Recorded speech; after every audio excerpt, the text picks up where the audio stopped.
Hello everyone, welcome to another episode of Nolzur's Marvelous Tutorials with RealmSmith. I am Jason Azevedo, your host.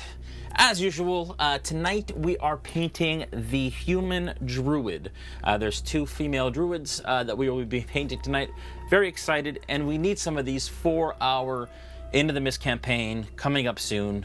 You can see some of a bit of, I guess, a sneak peek, as it were, of what's happening tomorrow night. So hope you're in for that. Let me get through a couple of announcements. Julian will be here in a couple moments, and he'll be on the chat with you folks, answering all of your questions. Don't hesitate to ask questions, comment, like, all of that kind of stuff. If you follow us tonight on the RealmSmith Twitch, this little potion bottle here will flicker blue, and if you subscribe, it'll flicker purple if you follow us, and blue once if you subscribe. So we appreciate your subscriptions, and we would love if you would consider making us your Prime subscription. Also, make sure that you follow and subscribe at the D&D Twitch as well. So we are live on D&D Twitch, we are live on the RealmSmith Twitch, and we're also live on the Facebook of the RealmSmiths. I bought this shirt this week, and I usually wear my smock, but today I have been called the Bob Ross of mini painting, I guess, with some of my earlier tutorials and the calming voice that ensued. So I thought I would wear an homage to the great Bob Ross. All right, so announcements. GaryCon's coming up. We're really excited about it. At GaryCon, we are taking Nolzur's live. The event is sold out. I was a little nervous at first, but it's sold out, and there's already a waiting list. So really excited for all of you who are joining us at GaryCon to paint the young red dragon. We have some guests who will be joining us, and we're very excited about all of that. So thank you for all of your support, and we'll see you at GaryCon. Want to also thank our sponsors, of course, for tonight. Vallejo, our main title sponsor, for all the awesome paints. WizKids for the incredible miniatures, and of course D&D for hosting us on their channel on Twitch, as well as all of the support that they continue to give us, and we love them very much. Speaking of Into the Mist, tomorrow night, episode 10. That means there is only 11, 12, and 13 left in this season of Into the Mist. The finale will happen live from GaryCon. If you're at GaryCon, you're going to have to sit and watch in your hotel room or something, but we will have an interactive stream live. Get your bits fingers ready to interact with everyone at the table live during our GaryCon show. Nora Ibrahim from Have Dice Will Travel and LA by Night and a bunch of other stuff will be joining us as a guest for that stream painting, and there will be some other fun guests as well, which I can't talk about yet, but I will talk about soon as we get closer to GaryCon, which is only literally 3 weeks away, I think. It's crazy, and we're super, super excited about it. All kinds of awesome things happening there. The finale, like I said, Into the Mist will happen, and you can catch us tomorrow night for episode 10 at 7 p.m. Eastern time. Then on Tuesday, we have a behind the screen show, which is basically an inside look at behind my DM screen. We answer some questions and all of that stuff. This week will be different, though. Not sure who's going to host it. I think Joel, who plays Falfer on Into the Mist, will be hosting that session because I will be at Gamma Trade Show as of Tuesday morning. I'm flying out to Reno to be at Gamma, so we'll see you guys at Gamma if you're there. If you're there, please stop by, say hi. We'll be at the Vallejo booth talking about the new WizKids Vallejo paint line, which is releasing soon, which will be obviously featuring on this show when that happens, and moving forward, which we're really, really pumped about. It's going to be great. We have merch as well. You can check it out in the Twitch, on our Twitch channel, on the RealmSmith Twitch below. It's a lot of fun, and it features all of the people from Into the Mist. And yeah, I think that is all of the announcements right now. Let's get into it. You guys ready? All right, let's do this. All right, tools as usual, of course. You need your D&D Nolzur's miniatures. We're doing the human druid today. We have 2 of them that we're going to try and paint within the 2 hours that we're here. We have some Vallejo brushes, a dry brush, Some water, of course, for diluting your paints and cleaning your brush. Some paper towel for dry brushing and cleaning your brush as well. And then a paint palette for mixing and holding your paint. When it comes to paints, we got lots of them, 14 colors today. We have lots of earthy tones like heavy sienna, which we will dry brush with leather brown. And also we'll be dry brushing with bone white and parasite brown as well. For some different colors. We've got some heavy green, goblin green for some earthy kind of green colors on one of the Druids, black wash and sepia wash for shading, as well as a flesh wash for the skin, and then heavy skin tone, cadmium skin for the skin tones. Off-white, of course, for the eyes, and then gunmetal for one of the Druids has a sword. All right. Okay, so like I said, Julian is going to be here soon. He should be walking in any minute now, so I apologize if you've already asked questions and we don't have anybody, but we will have him here. So ask your questions, write question, and then your question, and then he will answer them ASAP as soon as we do. Okay, so we've got 2 human druids here. This is one of them, gorgeous miniature from WizKids. And then also the other one here, which is kind of the epic level version. That's what WizKids does, is they usually have 2 of them together in the same blister. And you can see here, this is kind of the epic one, and then this is kind of the lower level one. Usually, I think that's kind of what it looks like to me here, unless it's the other way around. Maybe the other way. This one has a magic item. I wonder. Maybe this is the epic level one. Who knows? Doesn't matter. All right, here we go. So, starting off, I always say that we paint from the inside out. So in this case, I think I'm going to start with like the pants on this one, and then we're also batch painting, which means that we're going to paint the deeper recesses of the miniatures first, moving out to more of the surface kind of details later, so that we're not messing up all of those wonderful surface details, trying to get in all of those nooks and crannies. Skin tone is also something that's kind of deep in these as well. But we're going to start with heavy sienna, I think, for some of those deeper kind of earth tones that we have. All right. And we're going to use our number 2 brush. Dilute that a little bit. Heavy sienna is an extra opaque paint.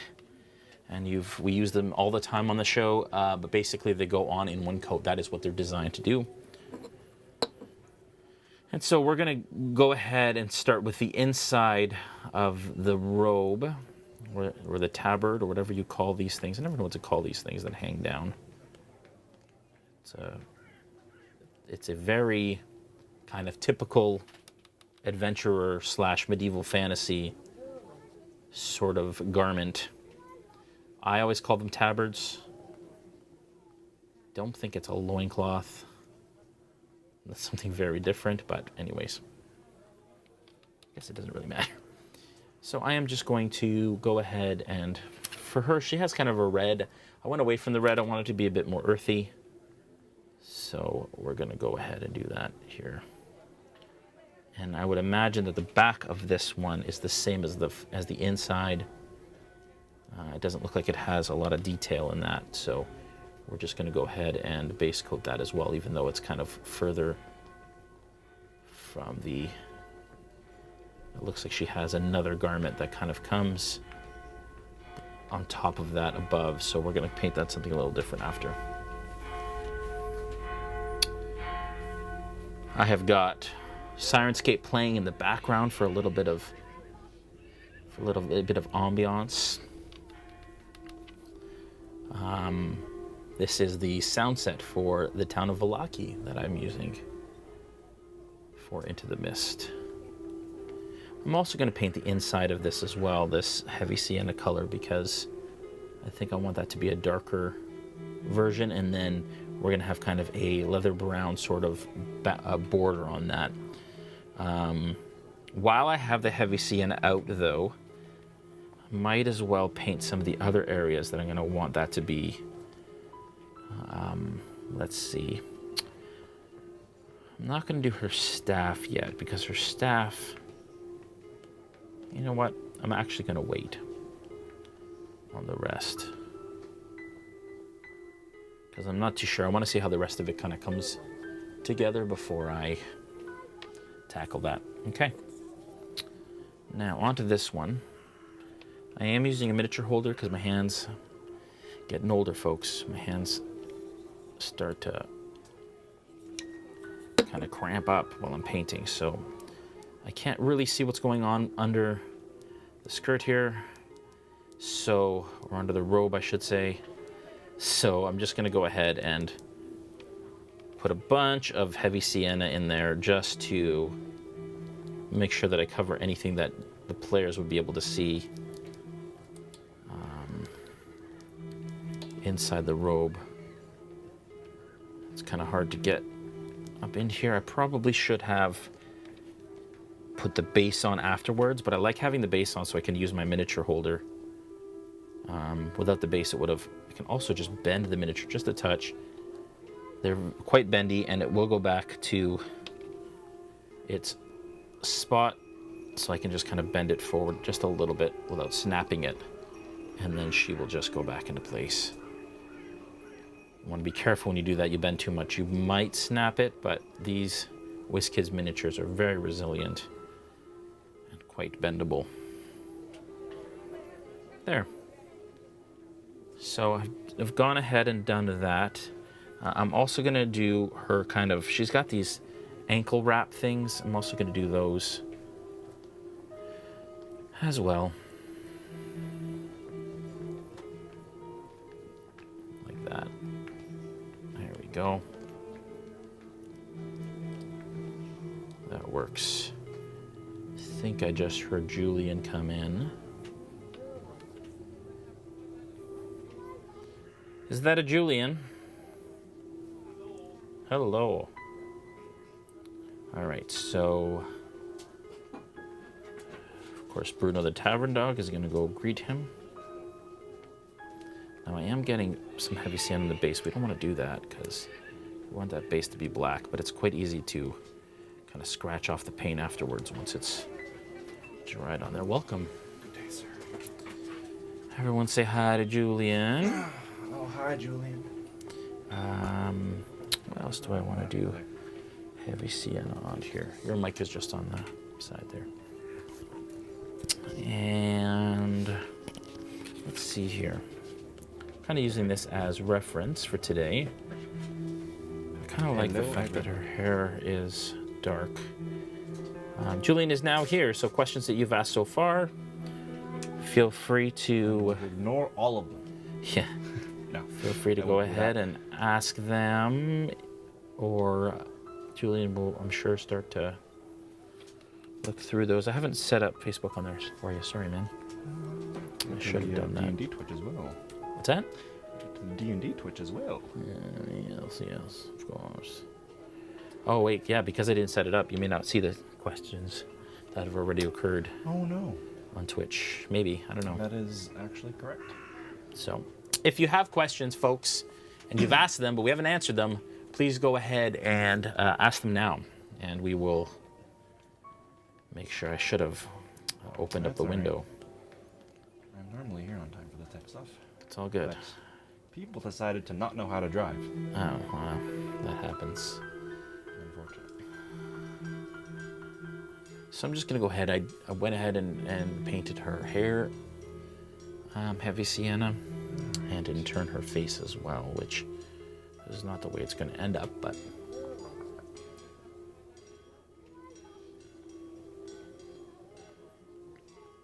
I do. Okay, so that's all I'm going to do right now with that heavy sienna, because again, I don't know what I want to end up painting, what colors. So, although I think I do want her gloves to be a dark leather color. I think we are up. Good to go? Hooray. Things are set. We're Cool. fine. Good stuff. Good.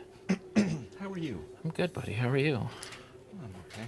Another Sunday, another day, another beautiful weekend. It was like, what, 12 degrees today at the warmest? I was actually driving the high with my windows down. Right. I had the sunroof open. Went out and worked on the patio today. Took out all my furniture for my patio. Life's That was getting good. nice. Man, I am not a winter person. I've never been a winter person. And this year has been like I just couldn't wait to get to summer, spring. And here we are. Very close. So we do have a question coming in from Nice. Craven the Outlaw. How long can you keep the paints before they are unusable? If they can just clarify if they mean on the shelf or if they mean in the paint pot, then I will answer that. Craven, if you can please clarify, that'd be lovely. That'd be great. You know what? I apologize if my voice is a little off today, folks. I'm still getting over a cold, and my throat has suffered the brunt of it. Oh dear. But you're on the mend? I'm on the mend. Good. Good. On the shelf is what he would like to know. On the shelf.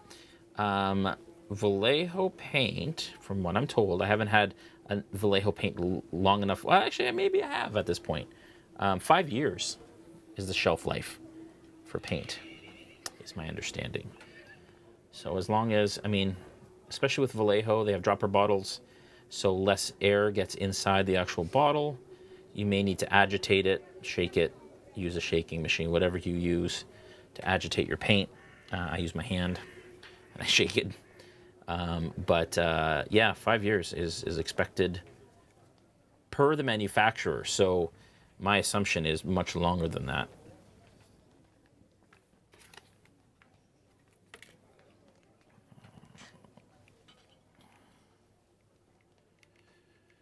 All right. Good stuff. So I've done the staff, I've done the inside of the cloak and the outside of that cloak area. I think I'm probably going to do a two-tone kind of approach on her armor there, but I am going to go ahead and heavy sienna the fur. Are we audio issues? Oh, okay. Oh, got it. Okay. Got some fur here on her shoulders. We're going to make that a little darker because the rest of her is going to be kind of light. A lot of her armor is going to be a little lighter in color. My back is not feeling great today, folks. Not great.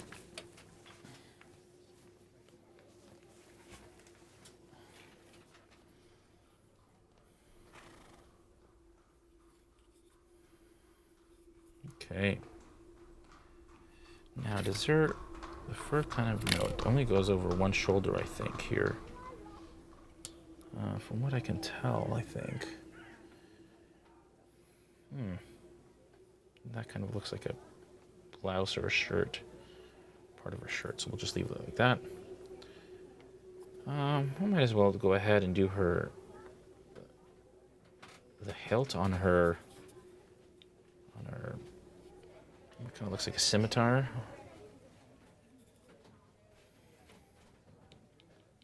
Funky sword. I think that works.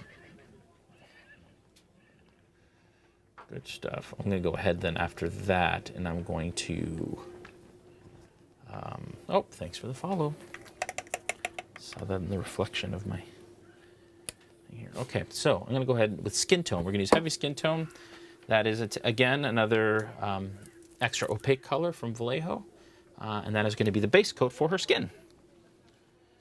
Across both of the Druids.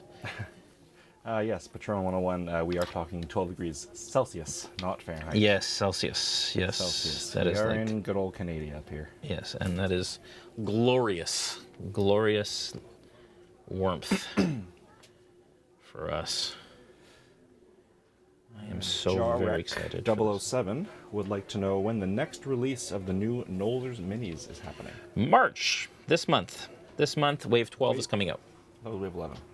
Wave 11. Did I say Wave wave 12? Wave 11. Wave 11. And that is the dragons that we've painted already. So that's the silver and the young red dragon, which we're painting at the end of this month from GaryCon. That is the young gold dragon that we painted already. The Baylor that we showed off last week. That's all wave 11. So I'm just putting a decent coat of that heavy skin tone in the areas that have bare skin. And I cannot say, because I know we usually have our players watching what episode these are going to show up in. But there are Druids in Barovia. And I do need these for the show, so. And Julian's getting a look at, for the first time, at the new Dwarven Forge at the table. Yeah, at the table, who is a terrain sponsor for Into the Mist. And they do just such good work. Yeah. And then this over here is something you haven't seen yet. Yeah, no, you sent that. Oh, did I send a picture? You did. Oh, that's right, I did. Yeah. I was all excited. I can't show our players. No. You're like the only person I can show and be excited with. Although I did post it in the spoiler zone of the... You did, but they shouldn't have access to that. They shouldn't. They don't get notified, or they don't have access at all? They don't have access to it. Beautiful. They have restricted that. Very good. Very good. Yes. Oh, we have a Discord, by the way. I don't know if you have the link, Julian, but we can post the Discord link. RealmSmith has a Discord. Actually, DC Lasser should have it, I think. Oh yeah, he can post it in the Post it, the D&D one, and then I can just copy it into the RealmSmith. It's funny that DC Lasser, who is a D&D mod, has our links. It's good.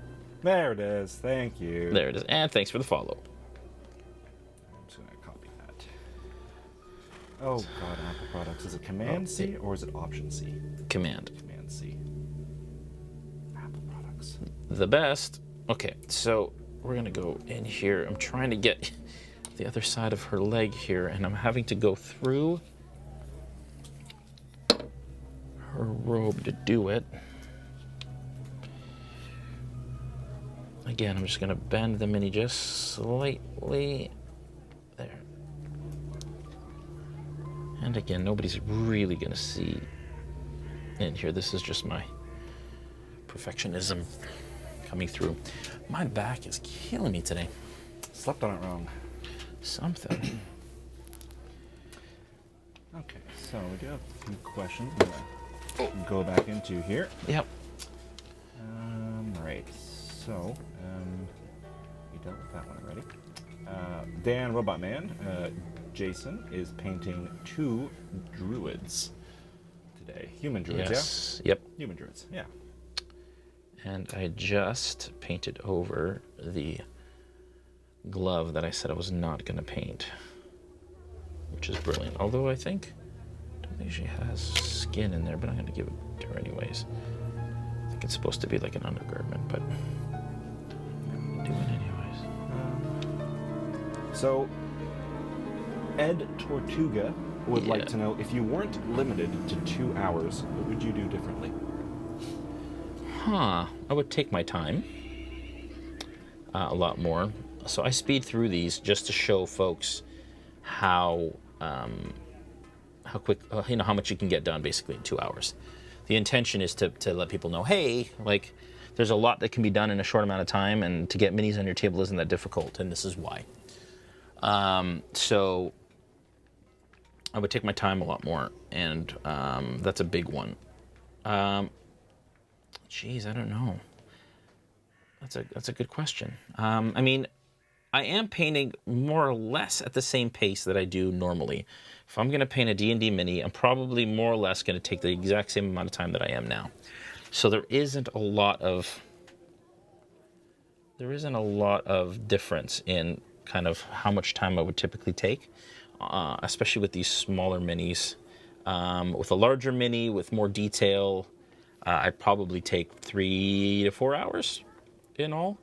which you've seen with some of the other kind of minis that I've done, especially if it's like a showcase mini. But it actually doesn't change all that much with more time. I have a kind of, like I said, I'm not kind of entering this into any competitions or, I'm not looking to win any awards here. So basically I just want to get minis onto the table. And so I basically paint them to this level of detail and quality on a regular basis. Unless it is a showpiece miniature or a PC or maybe a recurring NPC that I really care about, then I would take more time.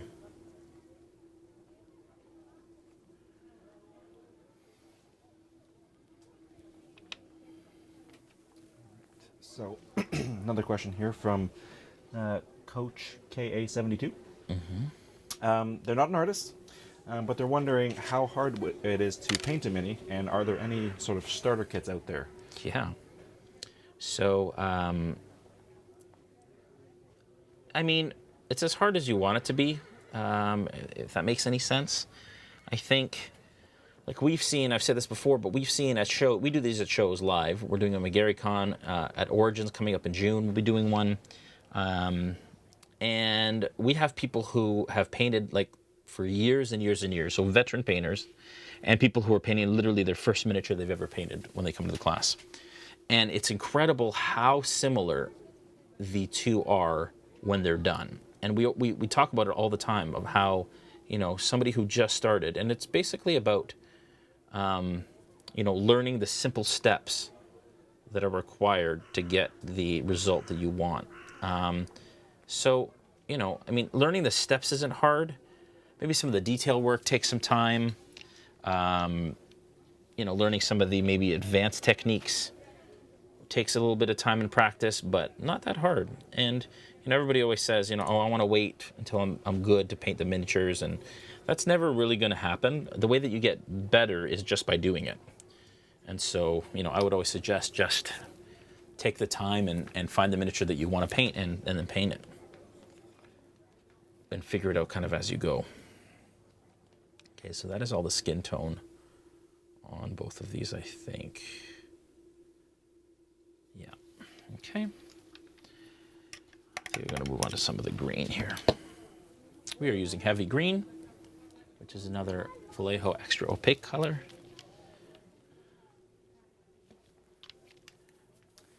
So, Ryak_Bruce Monty would like to know, do you ever or will you ever do terrain painting? Or is it just strictly minis? Right, yes. So the Nolzur's line currently doesn't have any terrain in the line, and we paint only the D&D line of minis on this show. But if we start getting some more, well, we did paint a little terrain. So we did the wagons, which are terrain-ish.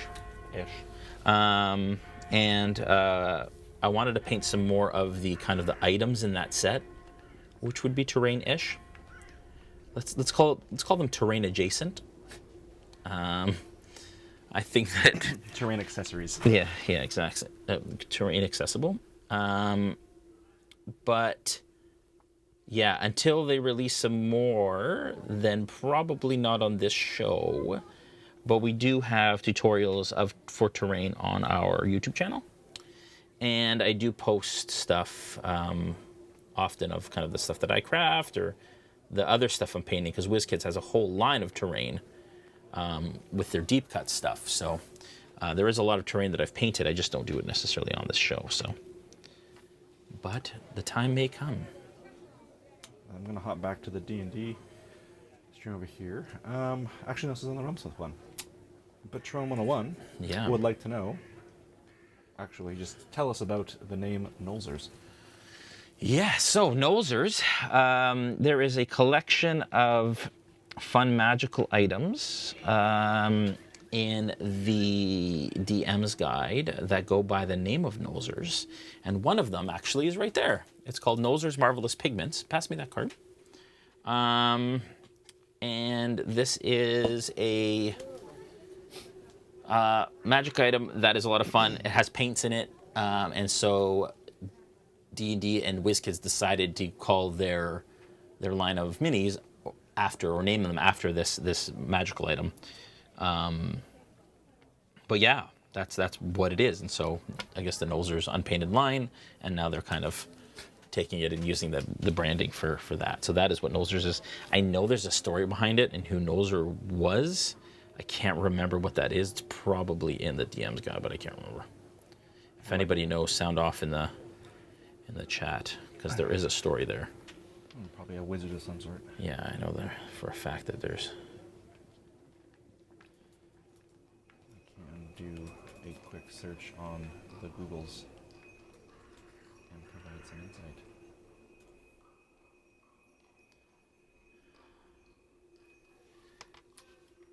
Well, you know they're doing something right when you search Nolzur's, and what the first thing that comes up is not the actual person Nolzur, but the Nolzur's line of minis. Oh, is it really? Oh yeah. Oh, nice. I'm gonna go Yes, that is good marketing. wiki. Good work, WizKids. Good work. Here we go. He's a Greyhawk character. Yes, it would have been. That makes sense. Once you find out more about it, I will tell a story.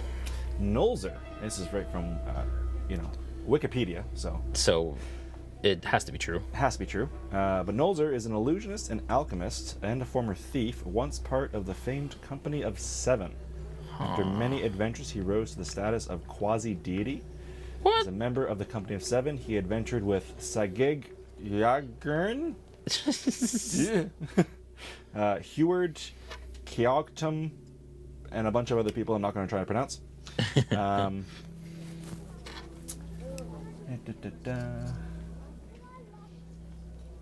Just trying to sift through.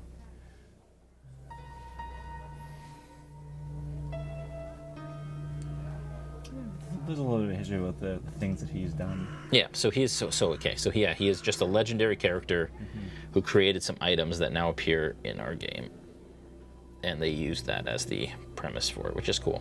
Yeah. And there's Nolzur's Marvelous Pigments, or there's Nolzur's Orb. Orb, that's right. I knew there was another one other than just the pigments. Which the community bought for the Marvelous Pigments was one of the items that the community bought for our adventurers from Into the Mist with their extra life donations, but they haven't used it yet. I think it's because they haven't had it identified, so they don't know necessarily what it is. Does it require attunement? Does it say there? No, I don't think this does. Yeah, so before they use it, they want to figure out what it is and what it does. Yeah. It is a wondrous item. It is a wondrous Does item, not yeah. require attunement. Funny story. So I am at GaryCon last year, and I'm watching one of the live streams live. There, it's kind of off to the side, and then watching from my hotel room. But Luke Gygax was playing in a game with Joe Manganiello, and I think Mike Merles was DMing it. And Joe, of course, was playing Archon, which I think he's playing again this year in an Epic game, potentially. And Luke was playing Melf, who was one of his characters as he was growing up. Oh, really? And all of those items, Melf's Acid Arrow, and all of that stuff came from Melf. Yes. How crazy is that? So he was playing the original character that inspired the items that we've played with for the last however many years. Man, that's the magic of GaryCon. I'm just going back to Heavy Sienna here, folks, for a moment, just to paint over that that glove that I had painted over in the first place, and I'm going to go ahead and base coat the staff as well with that. Yeah, anyways, great story, cool story, and it was nuts to watch him play Melf. So, Another question here from Brecht. Yep. Do you plan to attend Bless you. Spiel in Germany this year? No. That isn't in the plan, but we will absolutely put it in the potential plan for next year. That's how is it? Where is it? I know it's in Germany, but do we know where? I'd like to kind of find out all of that info so I can share it with all the people.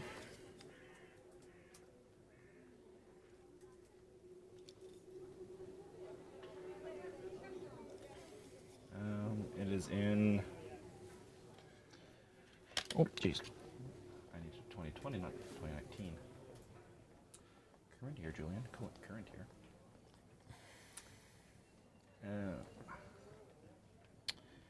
You're like my. You ever watch the Joe Rogan podcast? No. Or listen to it? He's got it. His producer guy is the guy who like Googles everything while they're talking, and he's really good at. You're my Jamie. His name's Jamie. You're my Jamie. You complete my live stream. It's in October. Yeah. 22nd to the 25th. Mm-hmm. Oh, that's right before the NerdArchyCon. Where it is. You do not know? Getting a phone call. All right, we're gonna go the leather brown, folks, and we're just gonna pick out some different areas on each of the minis with that color. You good? Yeah. Okay. I'm gonna go ahead. I'm gonna use leather brown here on this sort of. I don't want to call it a shawl, but like this. I don't know what you would call this. Shawl's way too granny-like. And this Druid is too badass for a shawl.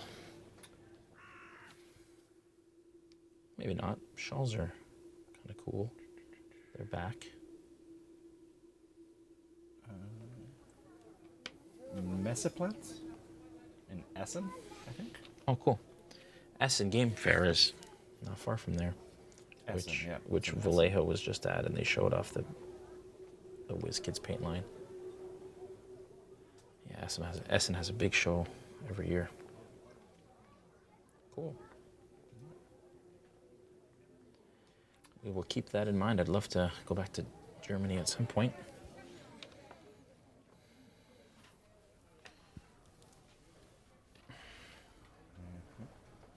And another question, there's a few questions actually coming in about what you're using to actually hold your minis. And yeah, so that is a mini holder from Games Workshop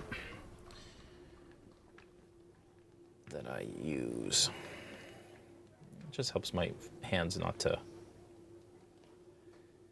Well, first of all, helps me not to kind of mess up the miniature by holding it and rubbing the paint off it. But then it also helps the grip, because when you're holding a mini like this, your hands tend to get kind of tired. Mine do anyways. Fair enough. And they cramp up and so on.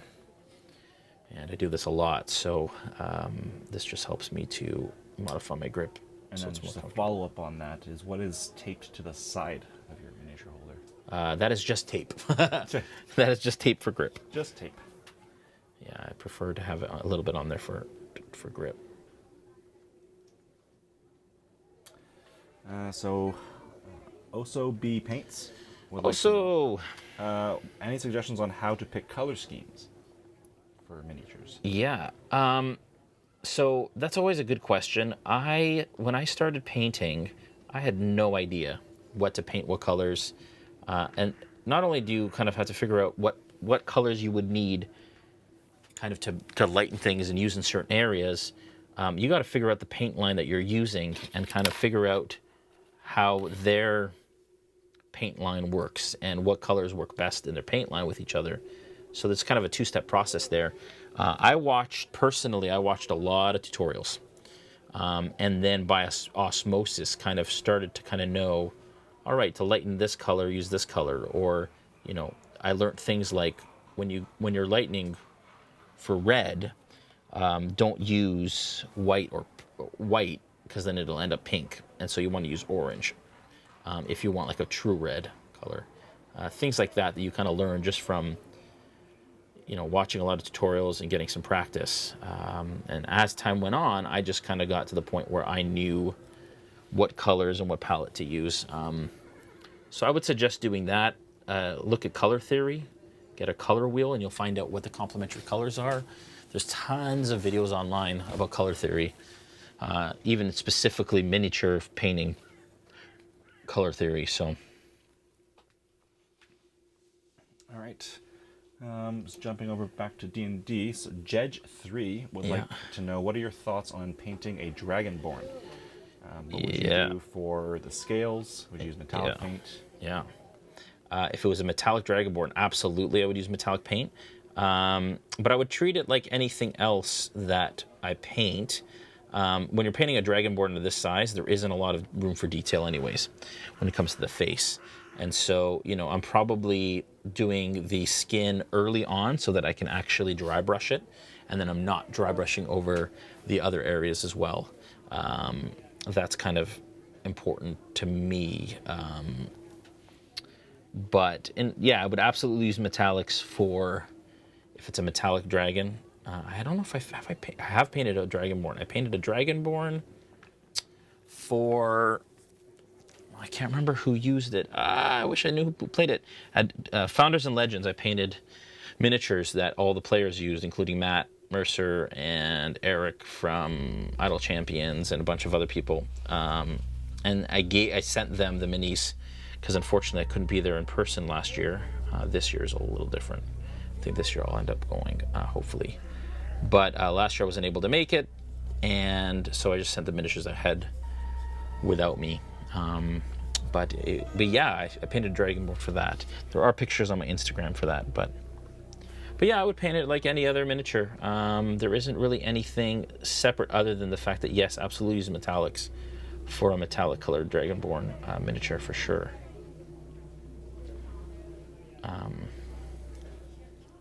It's kind of hard.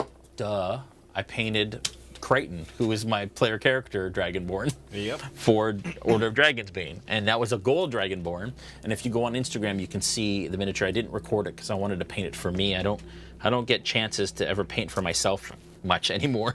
It's always for tutorial or, commission or something like that. So, I rarely get the chance to just paint because I want to paint. And so that was my opportunity to do that.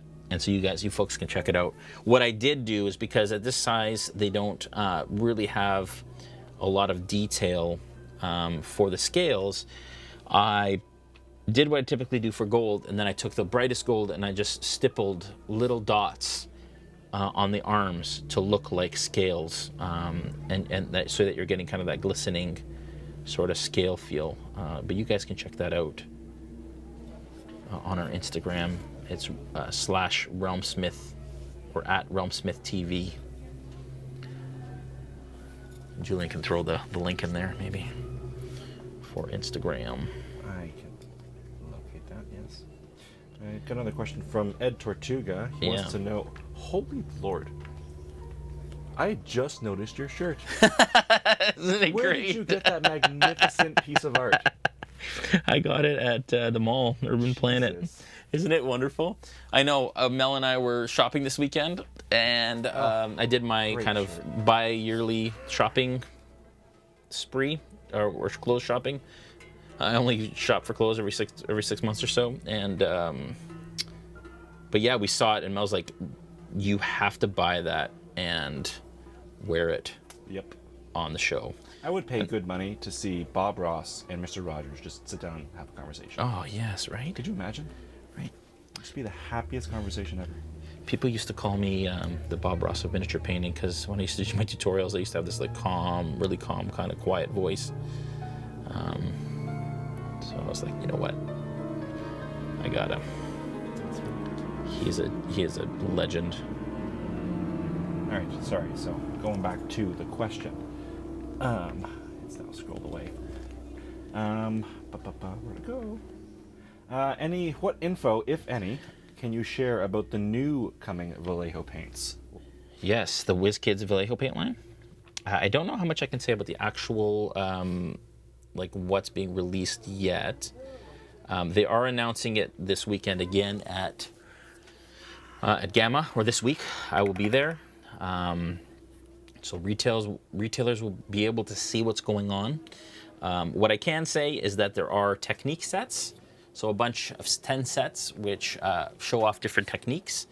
There are also cases, beginner and intermediate starter cases that you can buy. They are smaller bottles, and so they're 8 ml bottles rather than the larger ones, but they are all, they follow the same code and colors of the Vallejo line. So if you like the color you're using in the WizKids line, you can go to the Vallejo rack and just pull off a large bottle. I can tell you that the technique sets have how-to instructions from RealmSmith in each of them.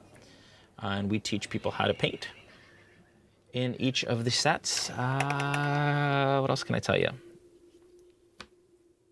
Yeah, it's awesome. It's great. Myself, I curated the entire line and worked with Vallejo and WizKids in order to put it together for you folks. So it's going to be a lot of fun, and I'm honored to have been a part of it. All right, so I'm going to go ahead and continue to base coat some of these areas here on this Druid with that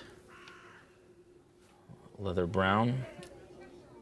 I'm trying to keep her a little different from the other Druid, just have different tones. Okay, so I got a two-part question here. Yeah. They seem to be unrelated, but two-part question. Yeah. From Awesomely Nerdy. Awesomely Nerdy? Awesomely Nerdy. Awesome. So question number one. What are you looking forward to painting in Wave 12? Oh, they want info on Wave 12. Ha ha ha, nice try. I can't tell you, but there is lots I'm looking forward to painting in Wave 12. I don't think it's been announced yet, so I don't think I can talk about it, but That's fair. there's lots in Wave 11 that I'm looking forward to painting.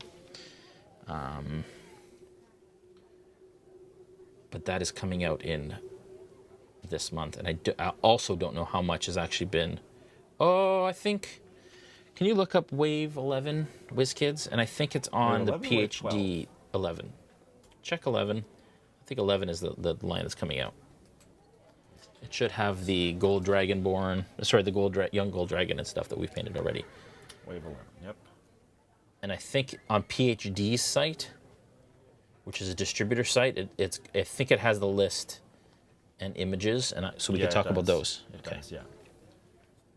So you got the Dragonborn Fighter Paladin, Dwarf Cleric, Dwarf Fighter. Yeah. Lots of different minis. There's tons of really cool stuff, including a lot that we're going to use for Into the Mist, and a lot that we're going to use for the next campaign, which we announced last Monday, which is Tides of Wildmount. Our next campaign is going to be a Wildmount campaign. It's official. We're working with Matt Mercer and the people at Dungeons & Dragons to bring it to life. So we're super pumped about that. Super pumped. That's going to be incredible, and so we're working through that, and that is going to debut April 6th. April 6th, which we're... Tides of Wildmount, Episode 1. Tides of Wildmount. So excited. Episode 1, April 6th.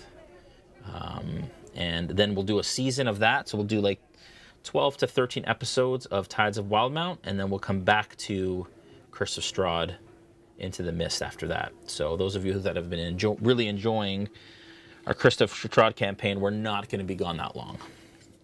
It's only 3 months. We're going to show Wildmount some love because it's an honor and a privilege, and we love Critical Role and all that kind of stuff. So, and then we will come back for Curse of Strahd, which has been so fun. And just a fun fact here. Yeah. They actually did announce Wave 12. They did. It's on the PhD website. What? And do they have all the miniatures all lined up? They do. No way. I did not know that. What do we got in Wave 12? So, I mean, aside moving past the player character options, Yeah. there's an Orc Adventures, Goblins and Goblin Boss, Kobold Inventor, Dragon Shield and Sorcerer, a Flump, Yeah. Knoll and Knoll Flesher Gnar, Yeah. a Lucrota, a Grick and a Grick Alpha, a Bullywug, a Revenant, I saw Drow the Mage grid. and Drow Priestess, Sea Hag, and I don't know this one, Beer Hag? Oh. Beer Hag? Oh, wait a second. Is the Sahuagin in that Sahuagin, in 12? Yeah. It is in 12. Oh. Sahuagin's in 12. Lizard Folk and Lizard Shaman, Jackalware, Diving Griffin, Manticore, Bruno, He's like, what about Cloaker, me? Raging Troll, Venom Troll, Nalfeshni, Roper, Bone Naga, Nightmare, Ogre Zombie, Black Pudding, Giant Ape, Storm Giant, and that's it. Wow, that's a lot. Lots of fun stuff. I forgot about that. That's right. I did see that. So there was Wave 12 that I saw on the PhD site, not Wave 11. Releasing August 2020. August. Man, I might need some of those Sahuagin for a campaign that's coming up. Maybe. Okay, back to some questions. Sorry, actually, moving on to the second part. So, what are you looking forward to painting in the Wave 12 then, since you can't talk about it? Yeah. So I always look really forward to painting things that are actually appearing on my table. Sounds selfish, but I do. Unless it's like a really kind of or a monster that I love or one of my favorites. I just really look forward to painting things that my players are going to encounter. So I think for Wave 12, I'm really looking forward to the Sahuagin, because I know I want to feature some of those in my Wildmount campaign, which we already said is going to focus on the Menagerie Coast to start. So we're very excited about that. Apart from that, there's so many good minis in there. So many good minis. What are some of the bigger minis in there? Some of the bigger ones? I mean, a Bone Naga would be pretty big. Yeah. Ogre Zombie. The Ogre Zombie, yeah. Black Pudding. Black Pudding. Storm Giant. Oh, the Storm Giant. I'm so excited. Ape. Storm Giant would be a lot of fun. So excited about the Storm Giant. A Cloaker and a Roper would be fun to do. They're not going to be overly big, but they're... Yeah, no, but we're missing those in the line, so we're excited to get those. Hook Horror, a Gorgon. Gorgon. Manticore. Oh, the Manticore is so awesome. Yeah.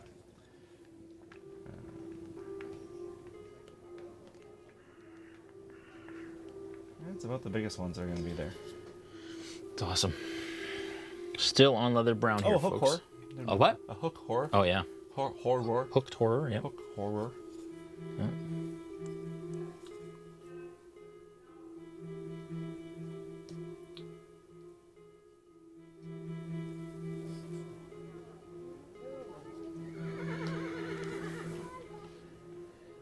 What I want to know is what we're eating tonight, because I am starving.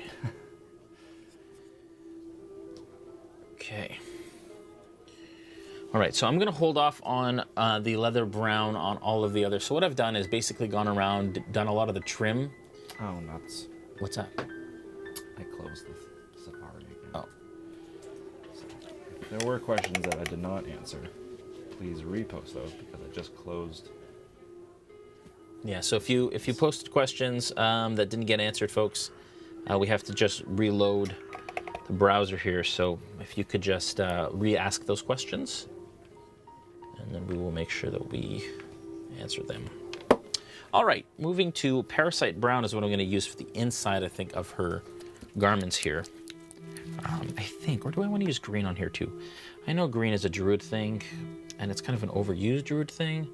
I wanted to make her a little bit more kind of earthy, kind of a folk. I'm going to try it. Parasite Brown. Nothing ventured, nothing gained, right? All right. I do know, so the second part of that question was about the Wave boxes. 12 question? And can they be shipped to the EU? Our adventure boxes. Yes. Yes, I totally forgot, first of all, to make the announcement of that. I always do that. I forget to announce our own things. So they can be shipped. There is additional shipping fees that come, and they take a long time now, folks. So we apologize for that. We do have people in the UK and across Europe who do order them. and they wait a long time for them. So I'm just letting you know that yes, if you want to order them, we do ship to the EU, but it does take quite a while to get there. If you're patient and still want them, then by all means, just a little warning on kind of the amount of time it takes to receive them. I actually like this color. Just be forewarned. And the cost also is prohibitive for some, so just keep that in mind. We're working on hopefully eventually getting distribution centers kind of in that part of the world, but we're a ways off of that, so. I'm gonna go ahead and do this back part as well. The song currently playing Yes. is the RealmSmith's, I think you put this together, yeah? Well, yeah, so it's Sirenscapes. I think this is from Witchwood, which Town is of Locky. Yes, it's the Town of Valaki set that I use that I've been using for the Town of Valaki in Into the Mist, but it's from the Witchwood sound set on Sirenscape, and you can get free access to that. That's one of those free ones. But yeah, this is my own creation from that stuff. So Lunchbox7979 says, you've mentioned painting terrain before. Have you painted the falling star yet? Terrain adjacent is the Falling Star is another terrain adjacent one. Good news on that, and I will announce that one is on its way to us currently. Have you seen the Falling Star? It's the big ship. We have one here, pre-painted. There's an unpainted version, and so in April, maybe even March, maybe leading up, maybe the next few weeks, I think, because Gary Con's maybe the next 2 weeks, we are going to be painting a Falling Star ship, showing people how to paint it for another campaign that might be coming up soon that might have ships. May or may not. May or may not. Not So yeah. with the term tides. Yes, exactly. No, we already said it was the Menagerie Coast, so. Menagerie Coast. I'm going to go back to leather brown here, folks, and just do the edges of these. These colors are very similar now. You'll see that they're kind of mixing in, not mixing in, but kind of like, they're just very similar, but with the washes that we use, we're going to bring those out, and then the highlights will also help.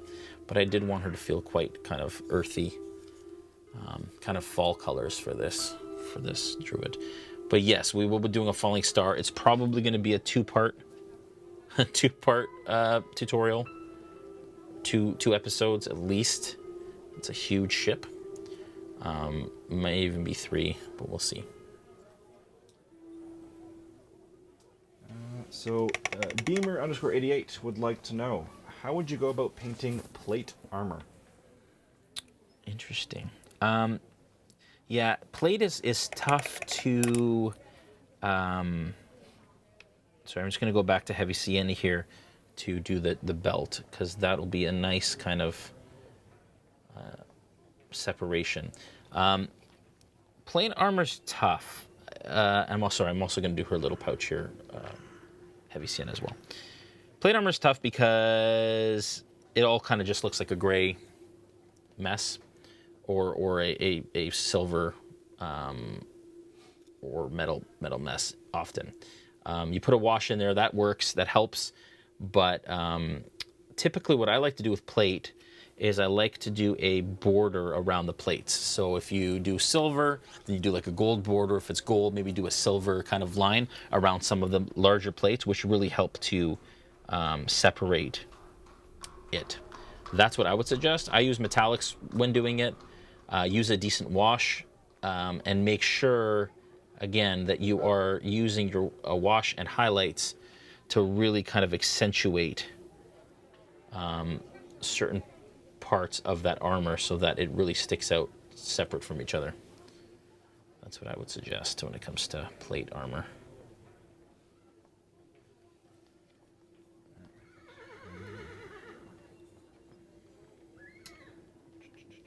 So, sorry, going back to the adventure boxes for the EU. Yes. Also, Nerdy would like to know, how long is a long time?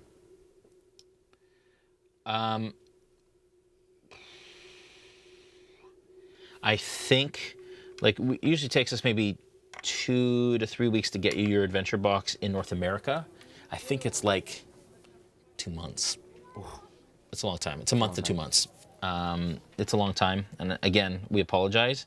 We offer it, but that is our... People get them, and they love them, and they look forward to them. But yeah, it's a long time to wait. And we know that. We are trying to improve that. All right. So, Helifont would like to know, do you ever plan to do more papercraft? Oh, I mean, I do papercraft. We do a lot of papercraft for our Tales of the Shattered Shield. So there's papercraft in our boxes, in our adventure boxes. By the way, if you're interested in our adventure boxes, you can go to realmsmith.tv and use I Want Adventure in the promo code spot, and you can get $20 off your first box. So that's the first thing. You can cancel it anytime, get one, try it, whatever. There's lots of papercraft in those, and a lot of the buildings that you see at the table here are also actually papercraft. Like this one here, and the ones up front are all papercraft. And we use those in our Tales of the Shattered Shield campaign, which is basically where we run people through our adventure boxes, and they're newer players that we do that with. So, yes, so for those, we absolutely built papercraft. I don't necessarily record that, just because papercraft is a time-consuming thing. There's a lot that we do here at RealmSmith, so it's kind of difficult to do everything. And even, for example, lately I've been building, like I built those tents for Madame Eva's camp for one of the episodes Into the Mist, and you know, I just built some other things last night for tomorrow's episode, which you guys will see tomorrow. But again, if I were to record everything, I'd just constantly be recording. But it is good for us to hear what you guys like to see and the content that you want. We want to make sure that we're still getting you guys the content that you want, and not just the content that we think you want. So it's cool to hear that you guys would like some more papercraft content, and we'll definitely keep that in mind for the future. And then going back a little bit here, sorry, I think I skipped over this one, so I apologize. But Ryak_Bruce Monty asked that they're kind of surprised that there's no mixing of paints. So is that a base coat thing, or is his inexperience showing? Yeah. So I haven't mixed yet because I like to mix as little as possible. I actually like to use it directly out of the pot if I can, out of the bottle if I can. And I'm using base coats, so unless there's really a color that I can't get, usually in the whole range of the game color range for Vallejo, you can find something that's there. When it comes to highlighting, you'll see me start to mix paints, because we're trying to stick with a fairly limited palette, to see what we can, how much we can do with a limited palette. So, but yeah, I am using straight. I am diluting a touch, so I always dilute my paints just with a little bit of water. In fact, I'm going to bone white now, and I'm going to go ahead and I'm going to start to base coat some of the areas that I want to make bone white or lighter. There's too much water on my brush there. That is going to be the antlers on both minis, as well as some of the other areas here. She's got wraps around her arm here, which I am going to do bone white, and then we'll do a really cool sepia shade on that, and that will really make it stand out.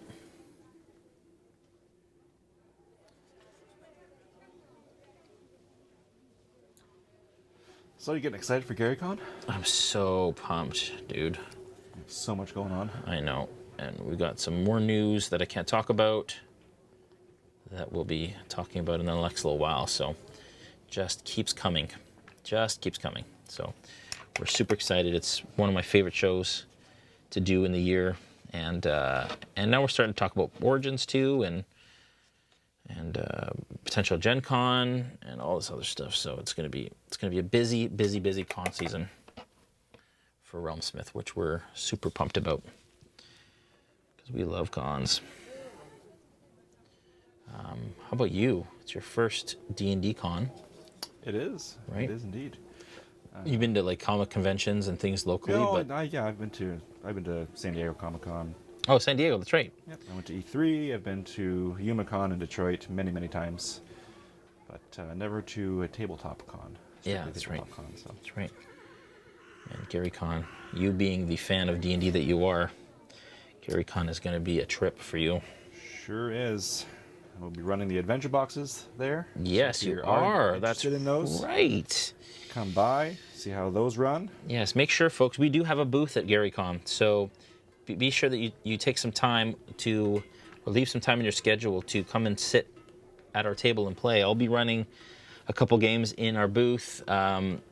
Julian will be, Brandon also will be, as well as David, who plays Roan in Into the Mist, will also be running Adventure Box demos. So, okay, so I've done the wraps on her arms there. I've done her antlers for now, and I think that is all I'm gonna do.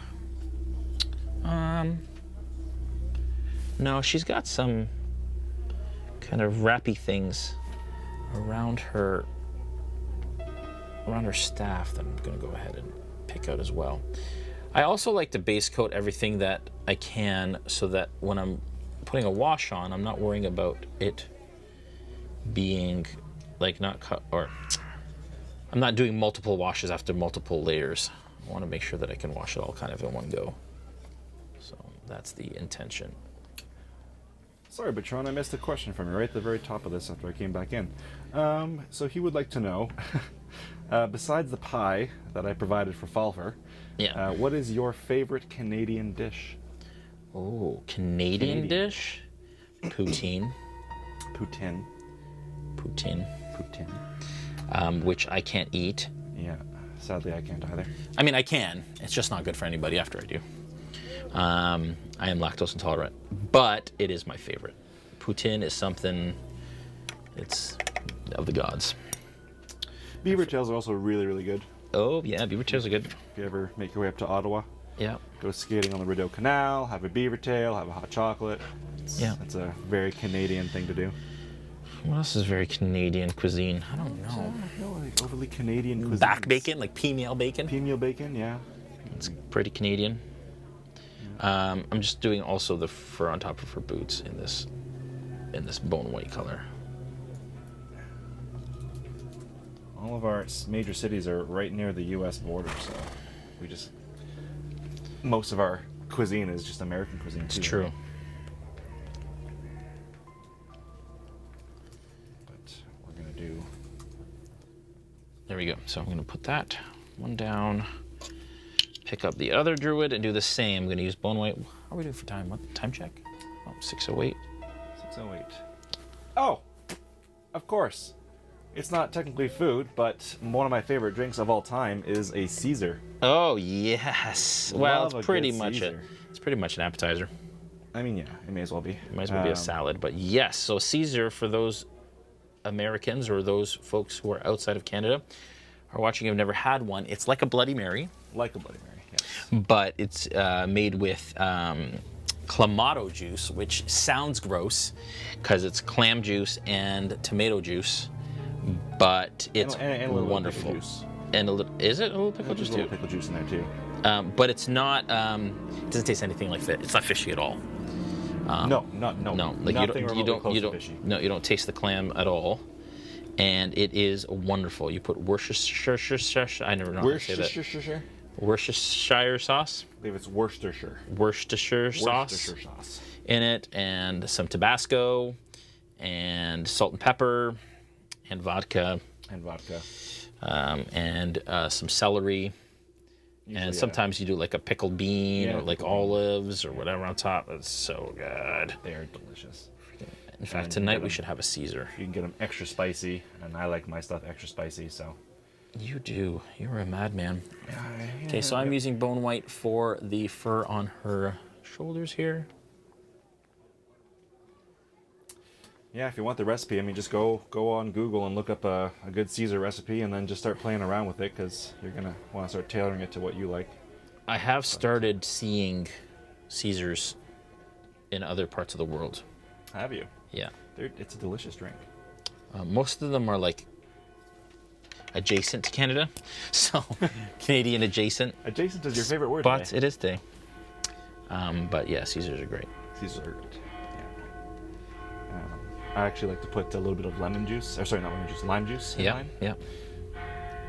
I've actually started seeing Caesars at like resorts on like drink where there are a lot of Canadians go to visit. Cuba. You can get a Caesar in Cuba. Yeah. Because Yeah. many Canadian tourists to Cuba. Yes.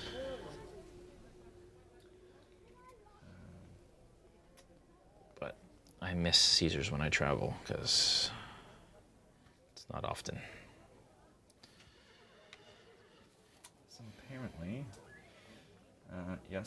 P-meal bacon is another number 2 top Canadian dish. 3 is a Caesar. What was number 1? Poutine. Of course, of course. Number 4 is the beaver tail. 5 is Canadian pizza. What's Canadian pizza? Well, it's just like the As opposed the to toppings, right? like the toppings, so toppings, the yeah. bacon, pepperoni, and mushroom. Yeah.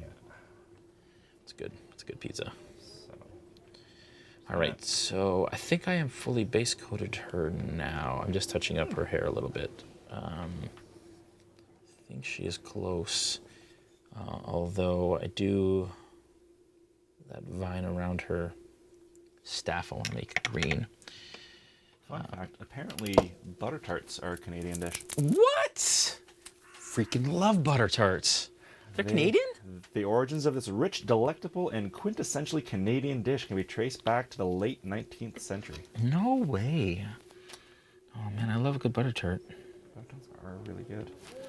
I'm going to use Goblin Green to go ahead and paint the kind of leafy, viney areas of her staff here. They've got that on the back of the blister, and I kind of like it. So I'm just going to go ahead and do that. Yeah, Mary F. Williamson, a retired fine arts librarian at the York University of Toronto, traced the earliest mention of the butter tart recipe to 1900 in the Royal Victoria Cookbook. No way. So, butter tarts. Fantastic. You learn a new thing every day. You really do. Man, I love butter tarts. There's a butter tart at Turtle Jack's. Oh, and then, of course, What? all dressed chips. All dressed, The- and ketchup chips. And ketchup chips. U.S. Of course. citizens, you have no idea what you're missing out on. No. Ruffles yes. makes an amazing all-dressed chip. Yes. It is the most delicious type of potato chip out there. It is one of them for sure. Is dill pickle Canadian? I don't think so. I think it's just ketchup and all dressed. Because I remember mentioning dill pickle to Americans, and they're like, "What?" Well, Judge, I've been to UConn many times, and I used to live actually right across the border from you in Windsor, Ontario. So we were practically neighbors.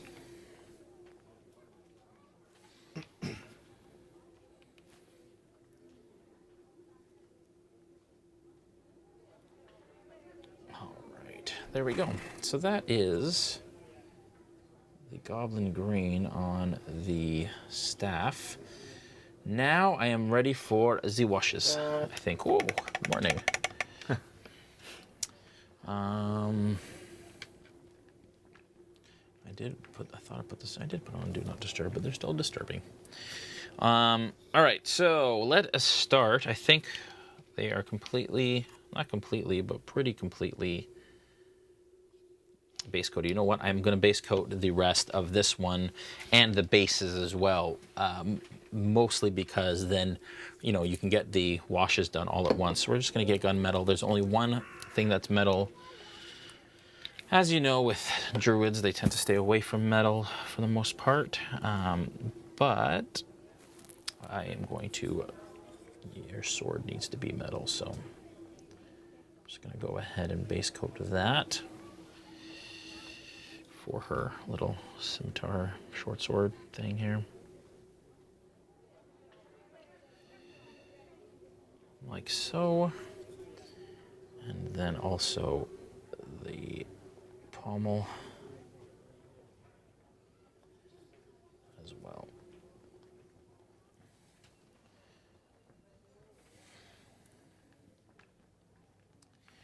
And then I am going to do her base in a heavy sienna so that I can just add the wash when I always leave the base till last, and then I wash it last and it never dries, and then Might as well do it now.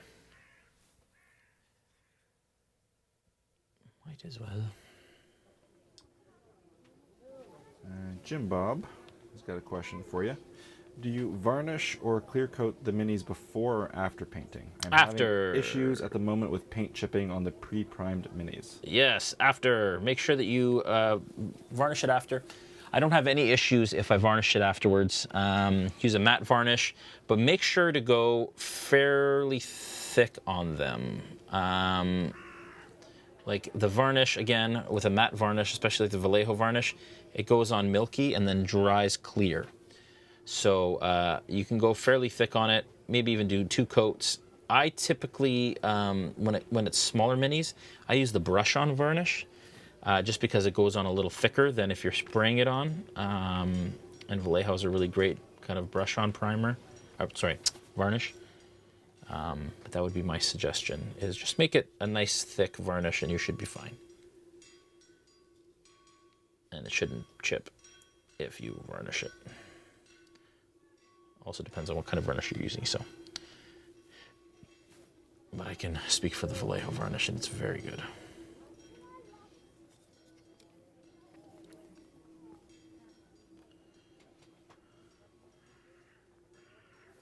What are you looking forward to most at GaryCon, Julian, that we can talk about?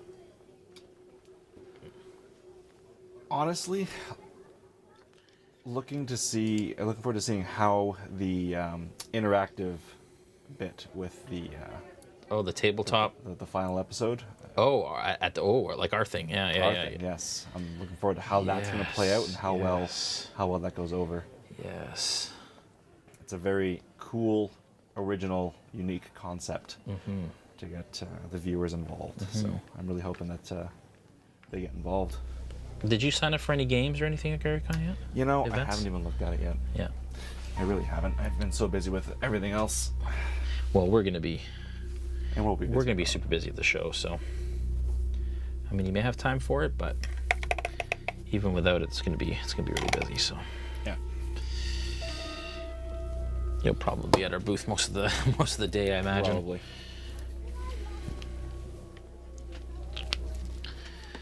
Okay. All right, so I just wanted to go ahead and base coat those. I've done that now, so I think we're good to go. On her, she is base coated. And for some, base coating to this level would be enough. So a lot of pre-painted minis are kind of to that level.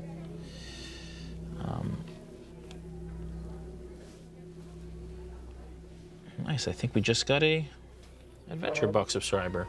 Amazing. Thank you for joining us. Whomever you are. Whomever you are. Fun is on its way. Fun is on its way? The Adventure Box. Oh, yes. Yes, it's on Fun its is way. on its way? It is on its way. That is true. All right.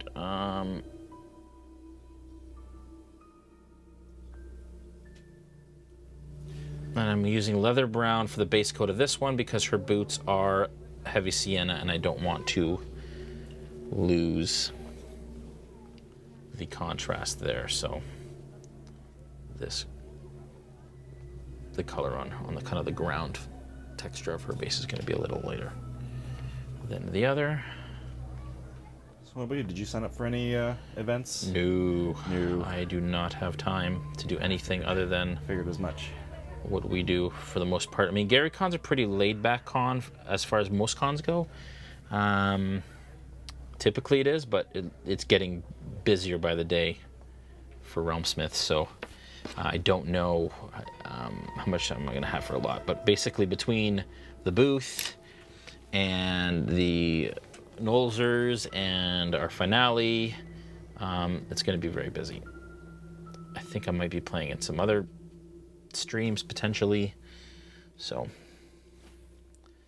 stay tuned for more on that. But yeah, there's lots going on at GaryCon. Lots of stuff going on. You know, we typically, it's not as busy as say in Origins where I'm painting 6 hours to 7 hours a day.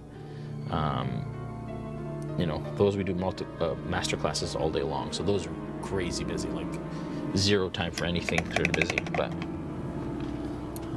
okay, so we're gonna let that dry, and we're gonna start our washes because those take the longest to dry. It's already 6:20, so we're not short on time, but we need to start to consider the end game here. So we are going to go ahead and do all of our washes. We'll put her down, pick her up, and we're going to start with some sepia washes. Sepia wash is my favorite wash in the line.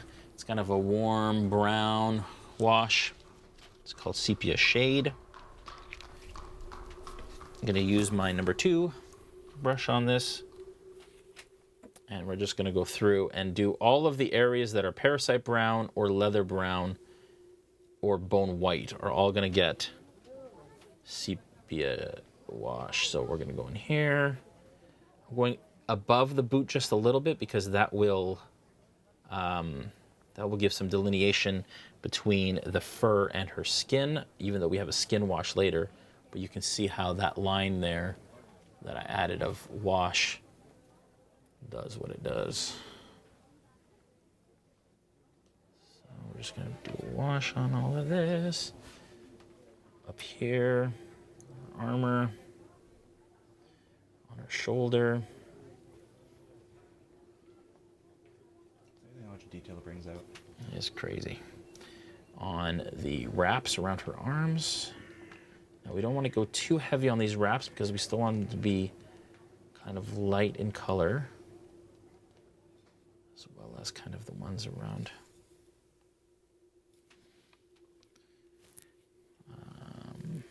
Antlers are going to get a sepia wash, front and back.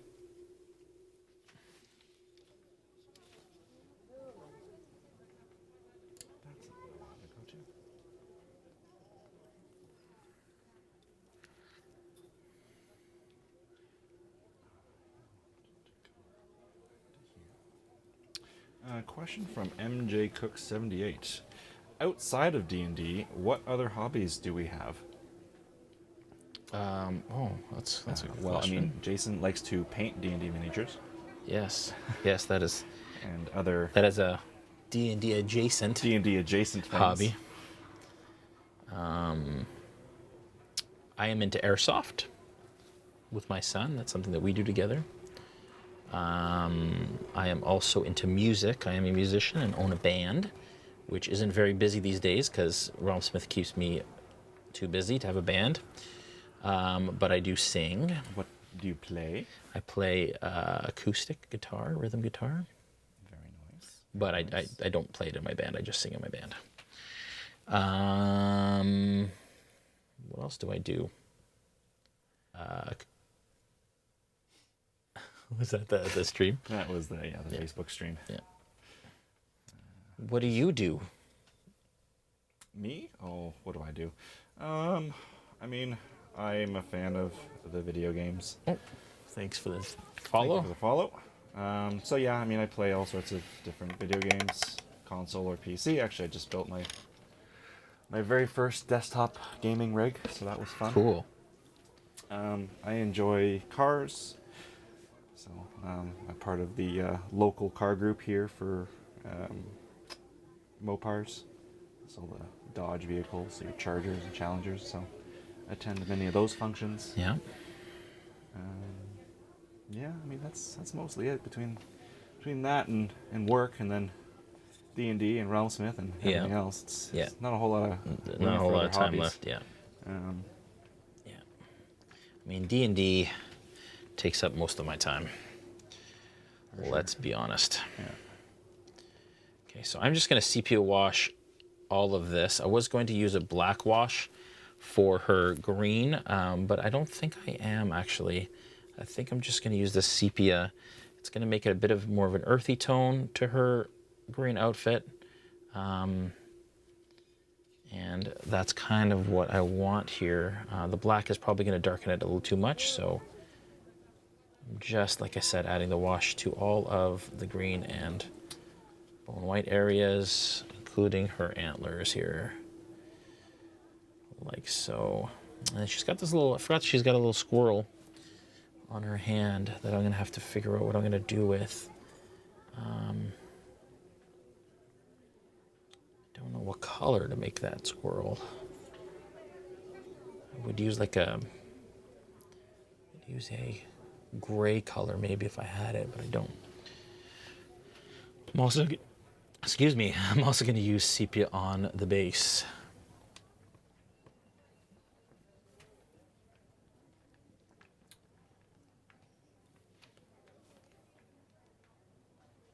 Sorry, folks. I'm just I have to refresh the Facebook chat to actually get the questions on Facebook to pop up. Yeah, apologize for that, folks. I've just done that now.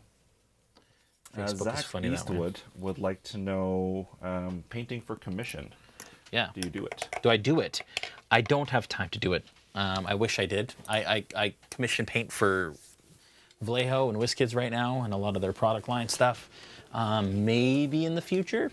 But as it stands right now, I'm so busy kind of running the company and and doing all the stuff, including the boxes and so on, that the only painting time I really have literally is what I do on the show. And then in the evenings when I'm prepping for thing, yeah. So I don't really have time for commissions, but who knows what the future holds. So. For sure. Okay, I am going to use flesh wash on, you guessed it, all the flesh. And I'm trying to be careful not to mix the washes. If it happens a little bit, it's okay. But I'm just going to go ahead and add flesh wash to all of the flesh areas, and then we're going to do some serious highlights on those to really bring them out. Thank you for the follow. Now, you can see also that this is all kind of darkened her up quite a bit. She's looking very monotone right now, but that will change as we go.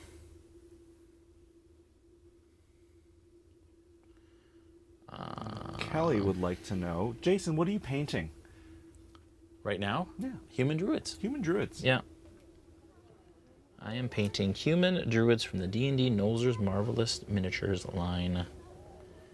That is Kelly Preston. Kelly Preston. Cool. Woke up late. All good.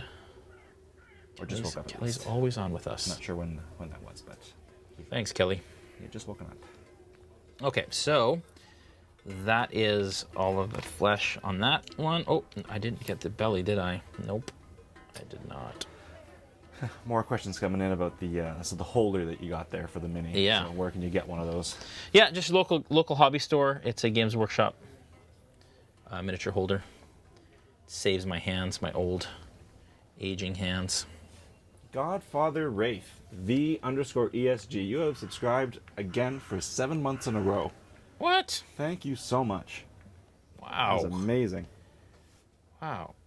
Subscribed again on Twitch? I was on the D&D. Oh, that's okay though. Yeah. That's still impressive. Yes. 7 months straight. Honestly, I would probably have some, but I always forget to resubscribe with my Twitch Prime. I know. Because you have to do it automatically. I know. You have to do it manually, There's no automatic resubscribe with it. Okay, so that is all of the washes. You can see how now the details really coming out for her. I am going to base coat this squirrel. I just don't know what color to make the squirrel. There are no white squirrels, are there? You never see white squirrels. I am going to use leather brown just because I don't have a lot of options here, so it's going to be kind of a light brown squirrel. I did want to, if I did have a gray, I would use gray on here, but I will add a wash to that squirrel after and it'll look good.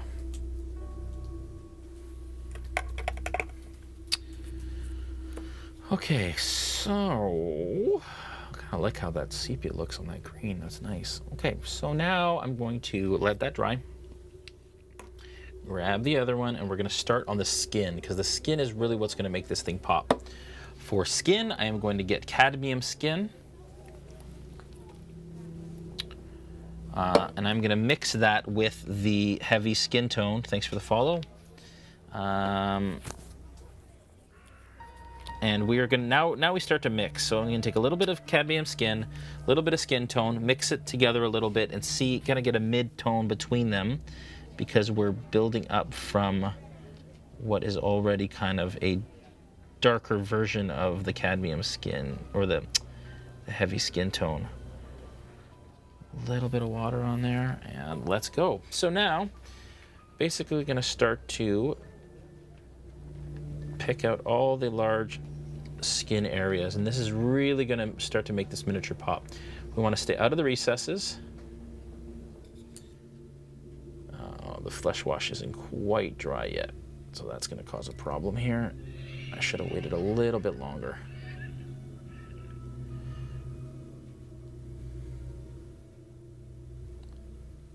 I should have done something else first, but maybe I will. So that is the knee.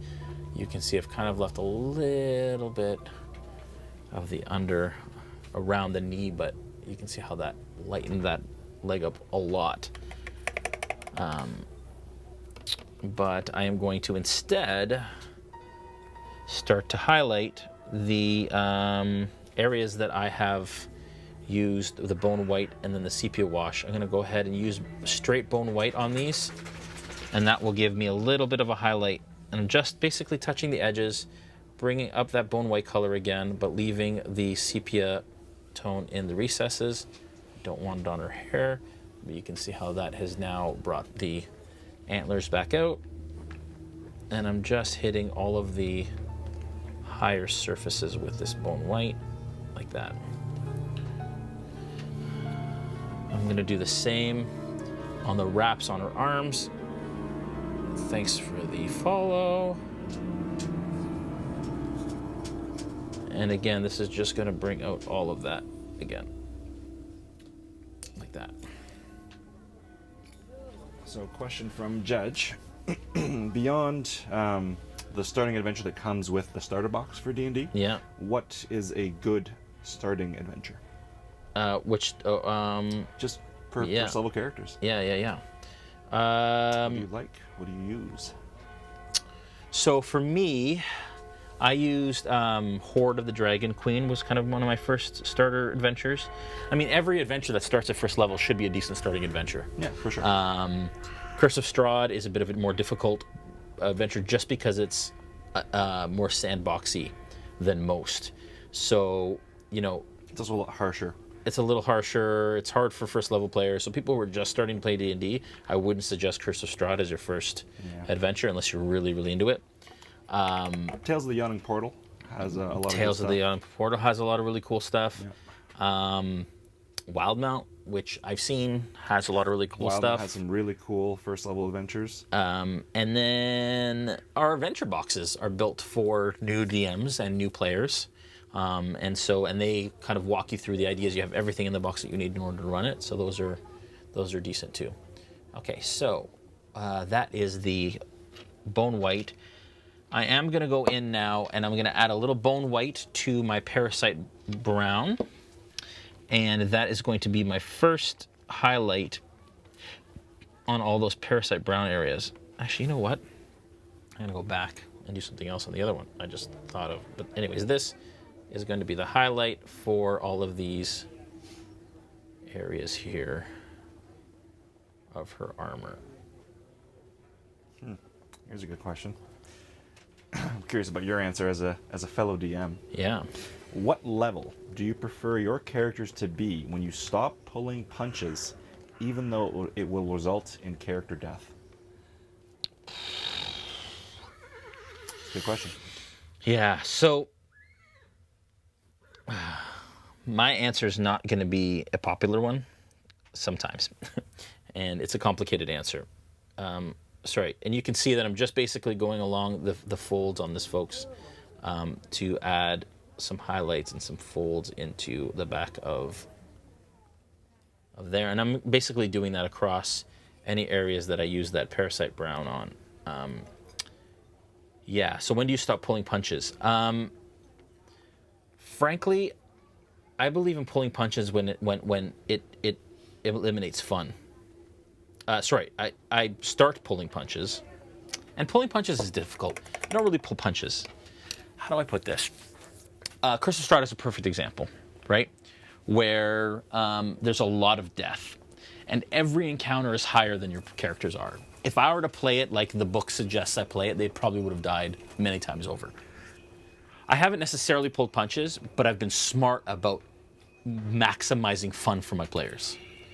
As a DM, and this is it's a very new school D&D concept versus an older D&D school concept. I think the older school says, if you die, you die. It's kind of the way it is. It's D&D. It's a game, whatever. And in a lot of cases, DMs are kind of out to get their players. And to put it bluntly, that's kind of the way that I was brought up in D&D. I'm also using Parasite Brown here, folks, for the squirrel, because I figure it's a bit of a different color we haven't used on this druid yet, so it'll stick out a bit more if we use that color there. And so for me, pulling punches is a difficult thing, because it's like the new school kind of approach to DMing is I am here to make the most fun for my players. It's not DM versus players. We're all creating a narrative together. And that's the way Matt plays it, Mercer. That's the way that Jeremy Crawford explains it. And I think that's the heart of the way that D&D was written. Even in the DM's guide, it talks about, guys, this is just a guideline. The rules aren't hard and fast. It's about everybody at the table having fun. If your characters are a little higher in level, and a epic battle is occurring, which is a battle that is kind of at the end of a long campaign, or even in the middle of a long campaign, and it's epic, and you're fighting a character where a death would make sense and add to the narrative, I am not afraid to give it all I got and just let it happen. But I'm not out to kill my players. I am out to allow them to have fun and create an incredible narrative. And if that leads to death, it leads to death. I'm using bone white as well to do some of the borders on this outfit, because I am finding that it's all kind of just blending together here, and I don't want it to do that. So yeah, I don't know if that makes sense, but that's kind of me. So there really isn't ever a time where I'm like, okay, guys, you guys are 6th level now. It's time to die. You know what I mean? I don't think that it's necessarily fair to assign it to a particular level. Yeah. Because you could have a long running campaign where things go wrong at the 10th level, or they go wrong at the 2nd level. Yeah. And there's balance. Like for me, I've been, and again, using kind of the Critical Role example, which I know is always the ultimate example, but people have died in that campaign. There's no doubt. Mm-hmm. But they're not dying all the time. And, I can almost tell you, I'm pretty convinced that Matt is pulling punches when he thinks it's not appropriate to kill a character, right? There are saves, there are wins. Mm-hmm. And when characters die in Critical Role, it's when it matters. Usually. I mean, there isn't a lot of senseless character death. Player character death. And so for me,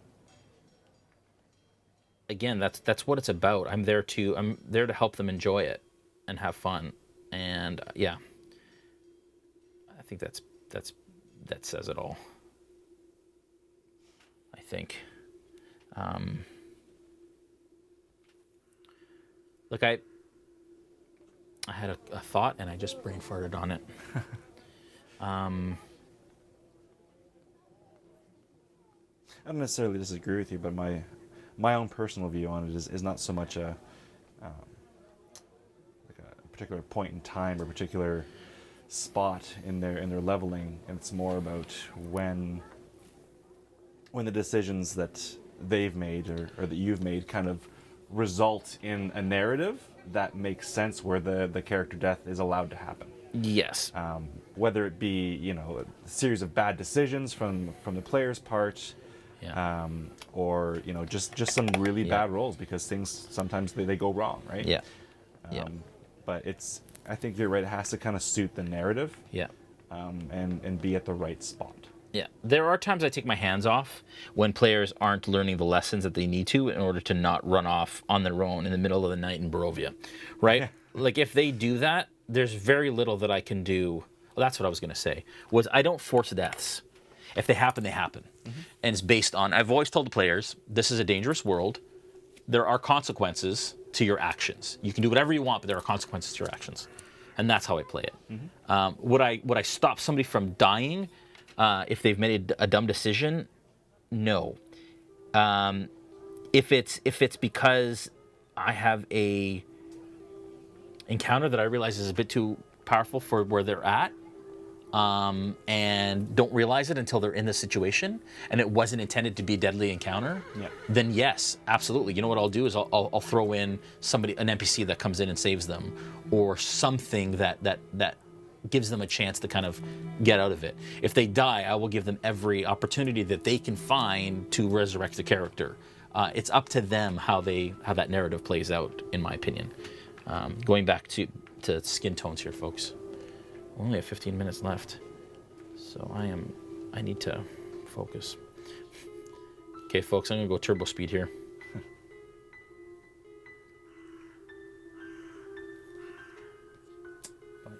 Yeah, I don't know if that answers your question or not, but that's kind of our point of view on character death and when not to pull punches. Yeah, there isn't a level.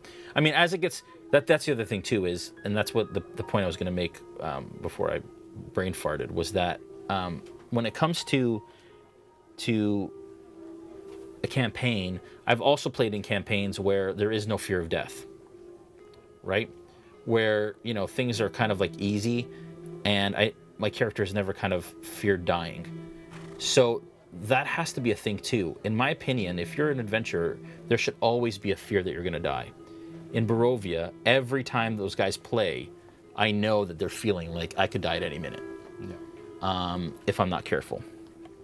And so, if you can create a fun narrative where people feel like they're going to die all the time, come close to death on a regular basis based on their actions or whatever, but never actually die until it means something, I think I've won. I think that I'm creating a compelling campaign for them that allows them to be who they want to be as their characters, without, So that's kind of my approach. I don't want to beat a dead horse, but that's kind of mine. I know it's a touchy subject in a lot of forums or whatever, but at the end of the day, it's your table. I mean, you're going to run your table differently than I'm going to run mine, and different. Anybody's going to run theirs. So when you choose choose not to pull punches, it's kind of up to you. Yeah, exactly. And it's funny because we get a lot of like pushback in the community sometimes from people saying, you pulled punches, you weren't counting hit points the right way or whatever, and it's like, you know what, like this is kind of this is a sneak peek into our game, into our world, right? And we're kind of bringing everybody else kind of along for the ride. And the way that you want to run kind of your games, and we love criticism and constructive criticism and thoughts and ideas and rules clarifications and things like that. But in the end, I'm going to do what's best for kind of my players and their fun. And your fun. And my fun too. You're the DM. Sure. You have that fun too. Sure. And frankly, there's nothing more fun for me than throwing something at the players that they overcome. Like, it's not fun for me to kill a player. No. That's not where I get my fun. And again, everybody's different, but that's not where I find my fun. Okay. Serious D&D talk with RealmSmith while painting druids.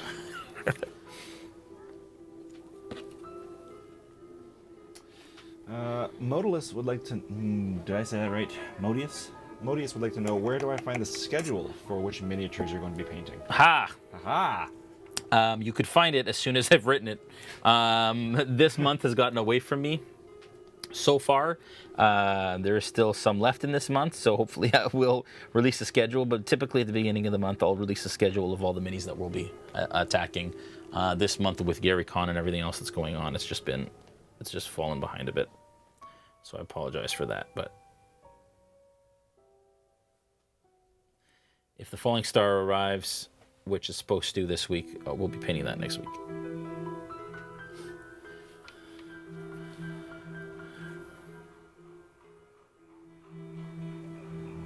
So I'm just hitting, you can see I'm hitting the highermost areas of this face to bring out those details with a mix of cadmium skin and heavy skin tone. I'm doing the same on the arms. Also going to do the same on this arm. Mr. Zay would like to know if we'll be painting the zombie beholder. Did already. I don't know what episode it was, but we did. So you can maybe post that link, but yeah, you can find that on our YouTube page. Okay, so we don't have, like I said, a lot of time, so I'm going to go ahead and I am going to start to highlight this green on this robe here. I'm going to use Goblin Green, and I'm going to mix it with a little bit of heavy green. Oh, there it is. Autoplay.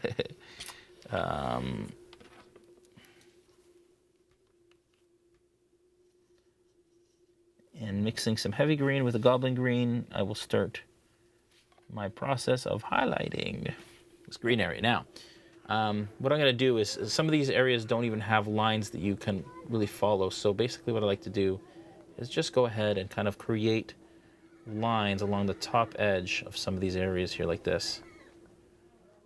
It's kind of a bit of a highlight. I'm going to paint kind of the... Actually, you know what? I'm just going to go ahead and do that. Leaving dark in the recesses, but just bring up the whole color kind of in the center of these areas here.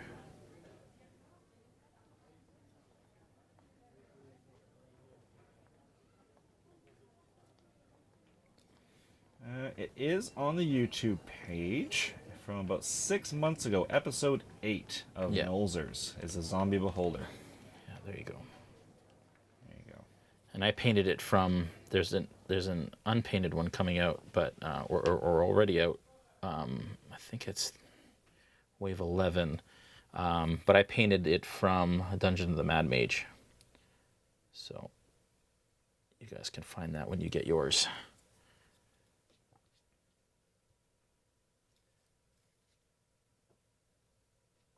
There we go. That green is done.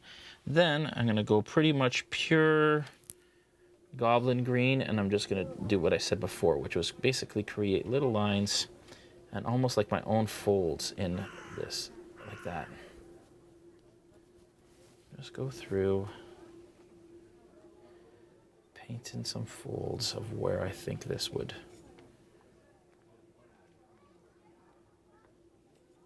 Kelly wanted to let you know that he picked up the Tabaxi Rogue and the Succubus and Incubus miniatures today. Nice. Those will be fun. I do want to do the Succubus and Incubus because they are in an upcoming, spoiler warning, they are going to be included in an upcoming adventure box. So that is definitely on the list of things we're going to paint. So like I said, I'm just creating kind of green lines here where I think that there would be folds.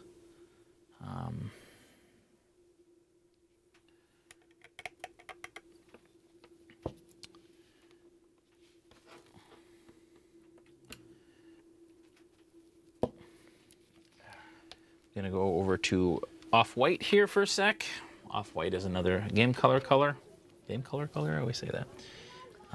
And with that off-white, I'm just going to pick up the edge of all of the fur here. Might be a bit bright. Maybe should have mixed that a little bit with some bone white, but I think it'll be okay. Yeah, that works.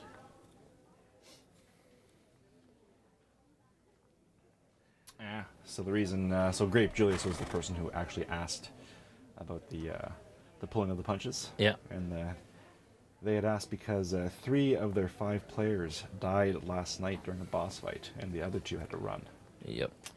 Happens. So it does happen. Sorry to hear that, guys. But was it fun? Was it a fun session?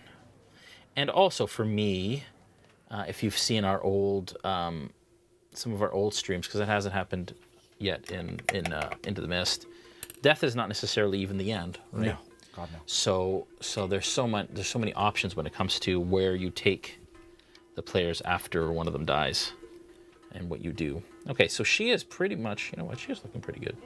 I think I'm just going to use a black wash here on her. To bring down some of those heavy sienna areas. I probably should have done this a little earlier because it takes a little while to dry, but I'm going to use a black wash and come just into these areas here to darken them down and add some depth. Thank you for the follow. And add it to the fur here.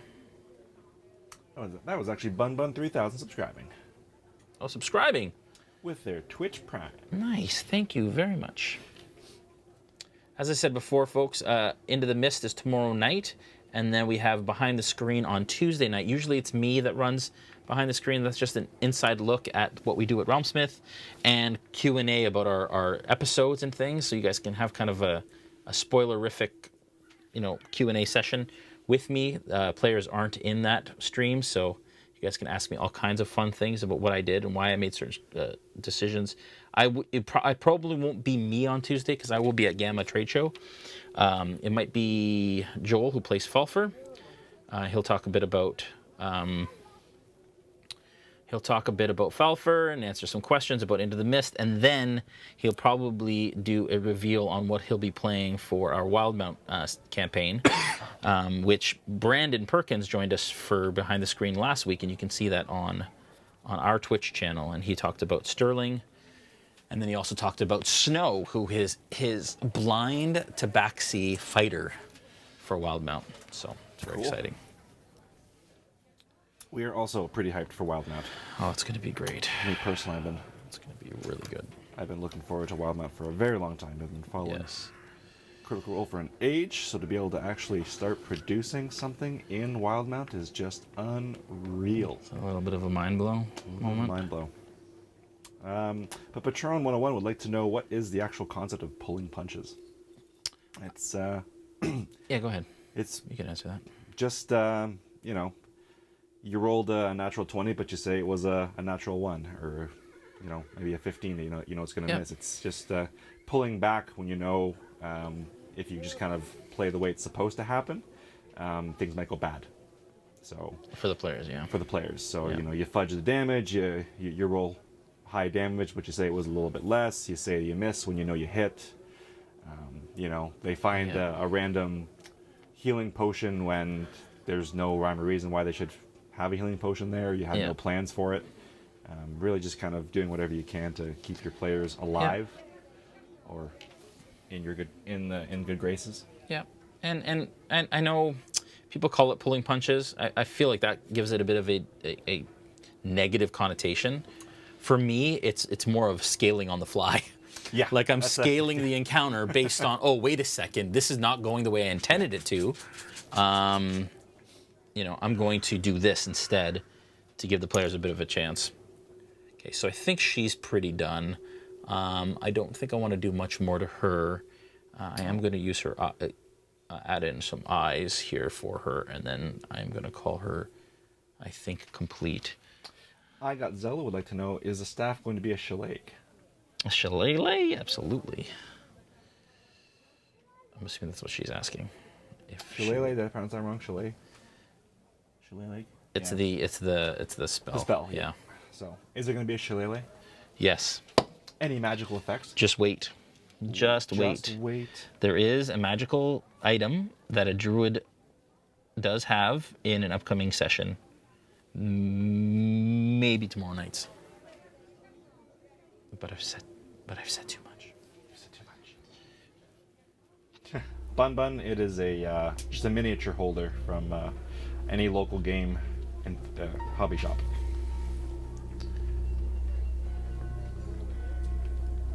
It's a Games Workshop one, and as soon as Vallejo makes one, I will use that one instead. I'm just using a mix of off-white and the leather brown here to highlight the edges of the robe, which you can see kind of really add. I mean, I could go hours on this thing. I'm already overdoing it compared to where I usually do, but it's fun. Right, _ Bruce Lonnie wanted to know why you only use the black wash on half her foot. Oh, I don't know. On this one? Did I? I don't know. Let us know. I don't think I used black wash on all of this one's foot. Maybe the other one? You guys are keeping me honest here. Okay, so yeah, so she's done, I think. She's done. I'm not gonna push it. I think this one is done too. I should probably do a bit of a highlight on the staff. I'm gonna use a little bit of... Going down to the bitter end here, folks. Yeah, we are. A little bit of leather brown on the staff here just to bring out some of that detail. Like that. And on the fur. Like that. On the back of her garment. If you guys have any last minute questions or ones that I may have missed, please send those through before we wrap up here. Yeah, because we were very close to wrapping up. Korgek88. I remember that Jason said that he had recorded a Remmerhaz tutorial. Yeah, it never came out. But never uploaded it. Yep. Yeah, recorded it, haven't edited it. Yes. So either that or we will actually paint one on stream. But that will happen. I know a lot of people have been asking about that. Okay, we're gonna get the eyes done here, a little off-white. Never a good idea to rush eye painting, but when you got 2 minutes, you got 2 minutes. Is it 2 minutes? Yep. Oh dear. Oh dear.